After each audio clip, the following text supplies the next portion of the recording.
뵙겠습니다. 저는 이화여대에서 유아교육을 가르치고 있고요. 여기 옆에 그냥 보직이 나와가지고 제가 잠깐 당황을 했습니다. 제가 이 주제에 관심을 가지게 된 거는 이것의 전문가는 아닌데 한 3년 전, 4년 전쯤에 수업 시간에 그 유치원 선생님이 저한테 어떤 질문을 했는가 하면 교수님, 아이가 와서 이렇게 묻는데 뭐라고 답을 해야 될까요? 라는 질문이 있었습니다. 그게 뭐였냐면 아이가 와서 3살짜리, 만 3살짜리 아이가 와서 선생님, 우리 엄마는 엄마예요, 아빠예요? 이렇게 물은 거예요. 근데 이제 그 사건은 뭐냐면 엄마가 결혼을 했어요. 그래서 이제 생물학적으로 이 아이를 낳았는데 아빠랑 이혼을 하고 엄마는 동성 이제 그 파트너하고 결혼을 한 거죠. 그랬는데 이제 엄마의 역할이 남성의 역할이었던 거예요. 근데 이제 같이 들어왔던 그 파트너가 아이한테 계속적으로 뭐라고 얘기를 했느냐 하면 너는 지금부터 니네 엄마는 엄마라고 부르면 안 되고 아빠라고 불러야 돼 이렇게 얘기를 한 거예요. 그러니까 얘는 계속해서 엄마라고 부르다가 왜 갑자기 아빠라고 부르지? 아빠는 사라지고. 그래서 이럴 때는 뭐라고 이야기를 해야 돼요? 라는 이야기를 들었을 때 이게 우리가 지금은 되게 어른들 차원에서 이야기를 하지만 생각보다 굉장히 아래로 내려가 있구나. 그리고 아이들의 삶에 너무 직접적으로 영향을 미치는구나. 이런 경험을 제가 했고 그 다음번에 3년 전인가요? 그 월커스 교수님 오셨을 때 이제 저희 학교에서 세미나를 하면서 그때 주제가 소아성애였습니다. 근데 그때만 해도 저는 소아성애는 그냥 그게 의학적인 문제지 이걸 왜 교육에서 다뤄야 돼? 이렇게 생각을 했었어요. 그랬는데 이 성정체성, 성적 자기결정권 이 이야기를 듣고 나니까 나는 나의 성적인 정체성이 소아성애야. 라고 되면 아무도 말릴 수가 없고 법적으로 처벌이 안 가능해지는 상황까지도 가겠더라고요. 그래서 이제 그때부터 제가 좀 공부를 하기 시작했고 그러면서 이제 이거는 그 이후에 제가 공부를 하면서 이게 생각보다 너무나 사회 곳곳에 들어가 있구나라고 제가 이제 공부를 했던 내용을 그냥 조금 요약 정리를 하는 차원이라고 보시면 되겠습니다. 서론 부분에 제가 그 OECD의 데이터를 넣었는데요. 그냥 그 동성 결혼의 법적인 제도적인 측면으로만 보면 우리나라가 다른 나라들에 비해서 그냥 상대적으로 아직까지 법이 통과가 된 게 아니라서 보수적인 것처럼 그렇게 보여지기는 합니다. 그런데 이제 조금 밑으로 내려가서 보시면 2024년에 한국 리서치에서 그 결혼에 대해서 인식조사를 했는데요. 여기서 보면 아직까지도 그래도 우리 국민들이 동성 결혼을 그거는 해서는 안 돼라고 하는 인식이 그래도 100%까지는 아니어도 비교적 높다고 할 수 있는데 제가 이 데이터를 보다가 깜짝 놀랐던 게 뭐냐면 18세에서 29세 여성이 70%가 동성 결혼에 찬성하는 입장을 보였습니다. 그래서 일단 두 가지에서 놀랐는데 남녀 인식 차이가 이렇게 커라는 부분 하나가 있고 또 하나는 굉장히 일찍부터 이 의사결정을 한다라는 생각에서 놀랐습니다. 근데 보시면 18세라고 하면 고등학교에 재학 중이거나 이제 막 대학생이 된 연령이거든요. 근데 이게 또 한편으로 보면 놀랍지도 않은 게 한 대학교라고 얘기를 했는데 어느 대학교인지 아시겠죠? 네, 이 학보에 여대 CC 그러니까 여자 대학에서 캠퍼스 커플이란 뭘 말하는 걸까? 이러면서 이제 학생 둘이 손을 붙들고 아주 그 신문 대문만하게 2명이 섰는데 놀라웠던 거는 이 학생들이 1학년이었었어요. 근데 대학에 들어와서 얘네들이 갑자기 성정체성을 결정하기 아닐 거니까 그렇다면 이 아이들은 이미 중고등학교 때부터 성소수자였다는 의미가 되겠죠. 그럼 이 아이들이 왜 이렇게 되어지 갈까를 생각을 해보면 이미 중고등학교 때부터 더 솔직히 말씀드리면 만 2, 3세 어린이집부터 유치원부터 성적 지향, 성정체성, 성적 자기결정권에 대한 교육을 받도록 되어 있습니다. 그게 교육에 왜 그렇게 되어 있는지를 좀 이따 말씀드릴게요. 그러면서 전방위적으로 이제 사회의 영향을 받았기 때문이라고 보여집니다. 그래서 그 다음 장에 106페이지, 107페이지는 오늘은 이제 주로 그 법적이나 이렇게 개념적이나 이런 이야기들을 많이 하셨지만 우리가 생각보다 엄청나게 이 분야에는 진지가 아주 견고하게 한 20, 30년 동안 지금 만들어져 왔다라고 생각이 되어집니다. 그래서 이 무너진 영역 부분에 있어서를 생각을 해보시면 앞에서 이미 젠더 이데올로기나 이 이론적 흐름은 이야기를 하셨기 때문에 제가 굳이 거기까지는 다시 얘기를 안 해도 될 것 같고요. 그러면 우리가 그 지금 현재 그 무너져 있는 영역이라고 제가 생각이 되어지는 것들을 이제 몇 개를 좀 구분을 해가지고 지금 보면 그 법률을 아까 계속해서 굉장히 구체적으로 이야기를 많이 해주셨습니다. 오늘 저도 많이 배웠는데 그러나 지금 현재 우리가 그 동성애와 이것과 관련돼서 생각을 해보면 가장 기본적인 법으로 현재 우리가 가지고 와야 되는 거는 헌법하고 양성평등 기본법이거든요. 그러면 이 법에는 아직까지 분명히 양성이라고 이야기를 하고 있어서 우리가 이야기를 할 때 사실은 우리 스스로도 자꾸만 성정체성, 성인지 이런 얘기를 우리도 무의식 중에 쓰거든요. 그런데 우리가 정말 동성애나 이걸 반대를 한다면 우리는 매우 의식적으로 양성평등기본법, 이 양성이라는 용어를 아주 의식적으로 우리는 써야 되지 않을까라는 생각이 듭니다. 근데 이 법이 아주 무서운 게 뭐냐 하면 15조 16절을 보면 법적인 근거에서 뭐가 있냐면 성별 영향 평가를 하도록 되어 있고 그 안에 슬그머니 이제부터는 모든 게 양성이 아니고 성입니다. 성인지 예산에 대해서 성인지 예산서를 작성하고 기금운영 계획서를 작성하고 그러니까 모든 국민들을 교육시키는데 드는 돈을 니네들이 마련해야 돼라는 그 법적인 조항이 국가재정법 안에 들어가 있습니다. 그 다음에 성별영향평가법이라고 하는 것도 있습니다. 양성이 아닙니다. 그래서 성별영향평가 결과를 반영해서 다시 예산을 만들어 이런 것도 있고요. 국가회계법 시행령 이런 것도 있고요. 제가 이제 교사들을 이제 그 교육을 하니까 어떤 게 있냐면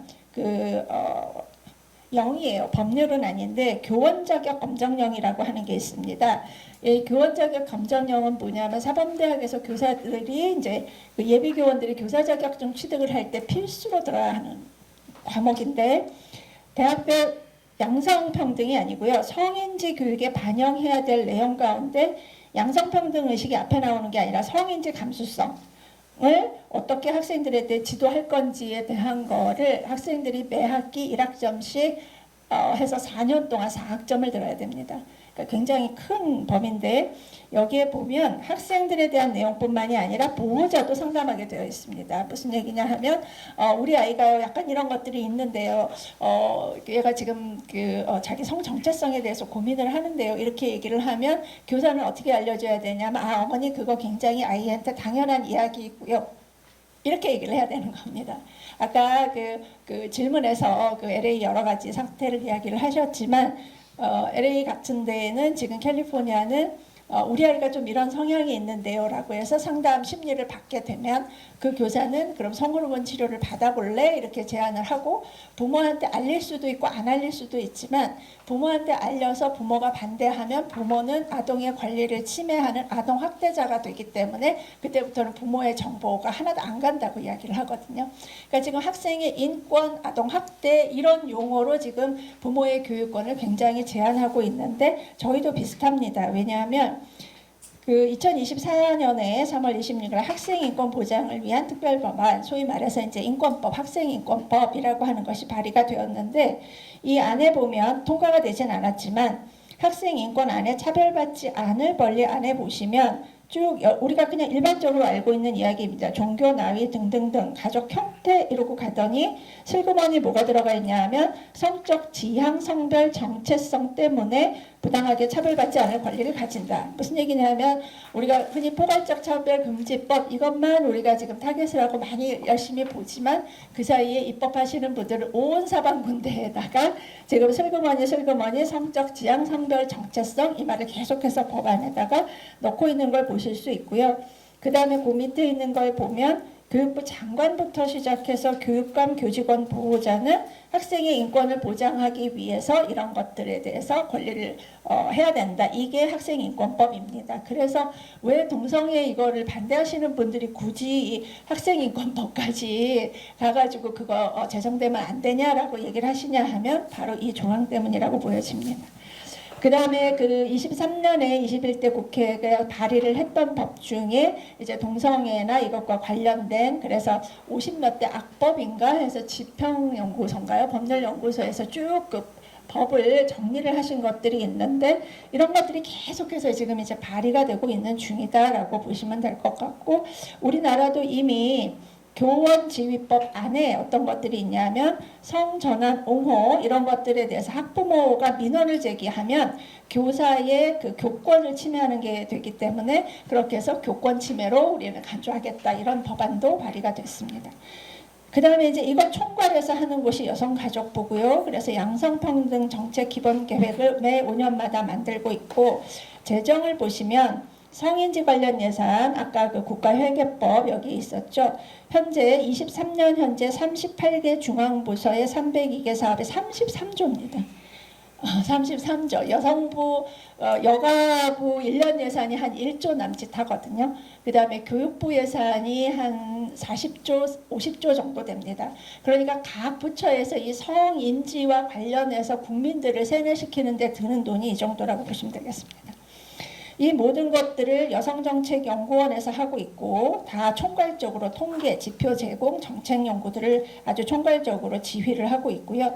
그 다음에 고등교육기관, 소위 말하는 대학이죠. 학과, 그 다음에 강의, 제목을 보시면 아주 여러 가지가 있는 걸 보실 수 있고, 연구소, 동아리, 제가 대학에 있는 그 성소수자 동아리 혹은 젠더 관련 동아리들 했을 때 평균적으로 한 70개 대학 정도가 다 있습니다. 예, 소수자 동아리들이.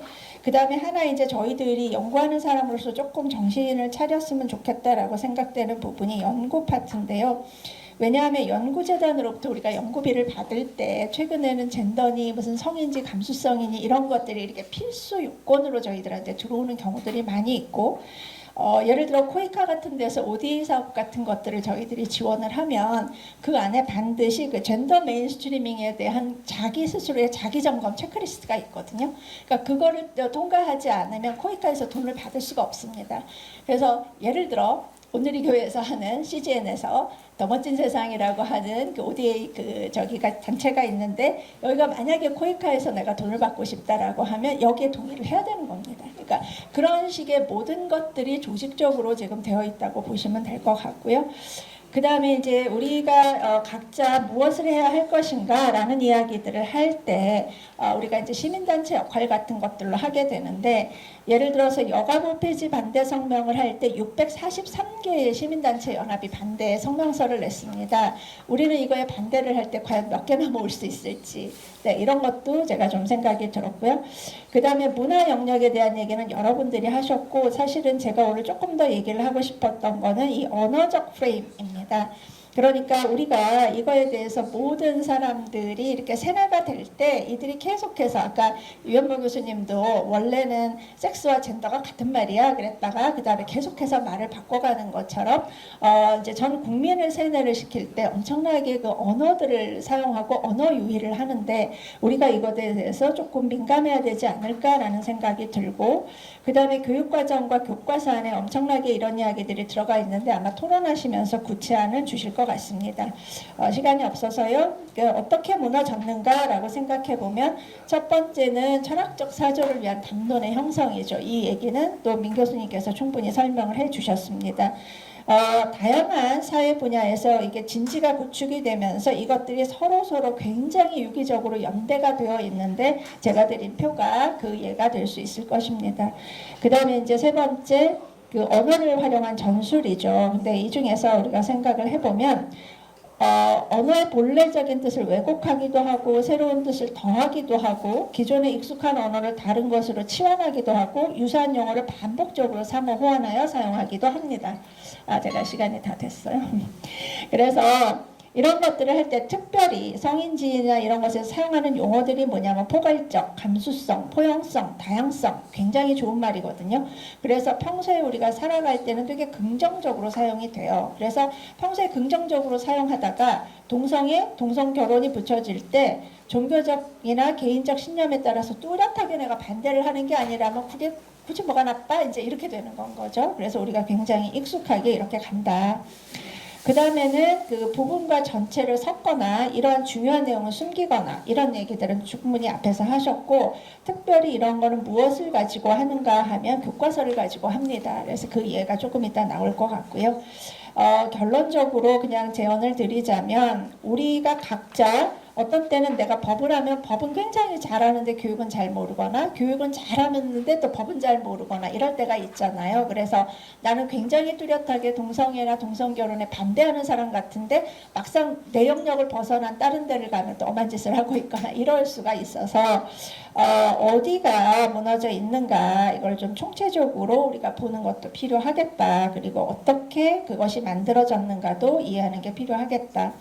그 다음에 두 번째에서는 우리가 여러 가지 그 영역이 연계를 하는데, 특별히 이 가운데서 저는 교과서 개발을 조금 적극적으로 해보면 어떨까, 플러스 부모 교육하는데 좀 시간을 보내보면 어떨까라는 말들을 드리면서, 그 가운데서 제일 중요한 것은 저는 오늘 주제가 이제 동성애여서 우리가 그렇게 포커스를 맞추지만, 그거는 저희가 어떤 타겟을 놓고 그 액션을 할 때는 도움이 되는데, 사람들을 교육을 시킬 때는 그 용어보다는 성적 정체성, 성적 자기결정권이 명확하게 무슨 의미인지를 알려드리면, 예를 들어서 동성애 뭐가 문제야 그냥 할 수 있지 이러다가, 자 이대로 따라가면 이게 마지막에 소아성애도 우리가 오케이 해야 되는 상황이 옵니다라고 얘기하면 찬성하시는 분을 제가 한 번도 못 봤거든요.